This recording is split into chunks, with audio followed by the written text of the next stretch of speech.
You're tuning into Black and White Sports on YouTube. The no-holds-barred truth on sports. The main event starts now. All right, guys, we're going to be talking about Deshaun Watson here in this video. He returned to an NFL field for the first time in over 700 days. Folks, it's almost been 2 years since the last time we actually saw Deshaun Watson play a football game, and that was actually with the Texans in January of 2021. He comes back and he looks like he hasn't played in almost 2 years. He was not good whatsoever, even though the Browns actually did win the game, mainly because the Texans are just that bad. The Texans are awful. And he got booed. He got booed by Texans fans. Now, I believe it's a little bit more than just the accusations as to the reason he actually got booed, because before we even knew about the accusations, he said he wanted to be traded. He didn't want to play for the Texans anymore. The Texans signed him to that huge contract, but he wanted out of there. Well, he ran onto the field. He got booed, but he did have an interaction with the Texans owner, and they kind of had a little bit of a hug. And there was also a video going around where the Texans owner's wife kind of turned her back on Deshaun. That's out there. You guys can actually go and check that out. But still, when it comes to the sports media, they still have to cover the game. And it did not sit very well with Sam Ponder of ESPN. Now, Sam Ponder actually knows Deshaun Watson going all the way back to his Clemson days. And there's a clip going around, and she really does seem very, very uncomfortable even talking about Deshaun Watson. Here we go, guys, on Bro Bible. ESPN Sam Ponder gets emotional and tears up while talking about Deshaun Watson's return. So let's go ahead and watch this clip here. And she's definitely uncomfortable. She's kind of brought to tears a little bit as well. So let's go ahead and play it, guys. Fans, now what?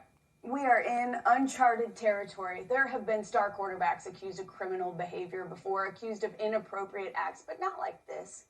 This isn't he said, she said. It's he said, they all said. Well over 24 women, 26 lawsuits filed. Graphic details that paint a sinister, planned, and habitual strategy to isolate and sexually abuse relatively powerless women. When I first heard the early accusations, I'll admit I didn't believe it. I've known Deshaun Watson since his freshman year at Clemson, hugged his mom, interviewed him many times, and considered him a friend.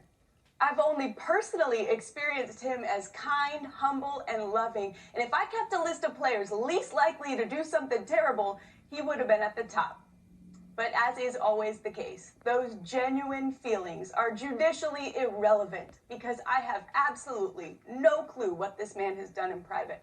I don't know how he treats women when no one else is around, and none of us do. So we have a clear but uncomfortable choice to make, one the Cleveland Browns already made with their money.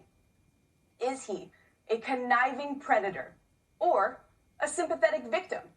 A wolf in sheep's clothing or prey to manipulative liars who only see dollar signs? Are we privileged enough to not really have to think about it? Unaffected enough to just move on and cheer as long as he serves his purpose to win games and generate profit, right? He missed 11 weeks and paid a fine. He has not been convicted of anything, and he vehemently maintains his innocence, but he also apologized to the women he impacted. This isn't about admitting mistakes and promising to do better. We're all flawed, and we shouldn't require more out of a ball player than we do ourselves. But this is about whether or not Deshaun Watson is a serial sexual abuser. Unfortunately, we probably won't ever have any conclusive resolution. But this I do know. I am skeptical of literally anyone, including someone I know and care for, who won't admit to a sin that even the most pious among us haven't avoided. Deshaun said he's never fans. Yeah, so there you have it, guys. Sam Ponder, not very comfortable talking about Deshaun Watson because she considers him a friend, but she does have an issue with this because she's saying, man, it's not just one woman. It was actually, I don't know how many she said, 20, 30 women. We don't even truly know the full number right there. Deshaun Watson, I believe he's definitely gonna be getting the treatment that he got in Houston in all road games. I'm not exactly sure how many road games the Browns actually have for the rest of the season. Not many games left in this season.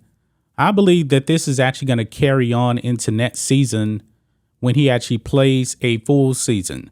Now, the only way that Deshaun Watson can actually really get over this, and I don't believe anybody's ever truly going to get over this, because I believe what we saw from Deshaun Watson with all these legal cases, that was something unprecedented right there.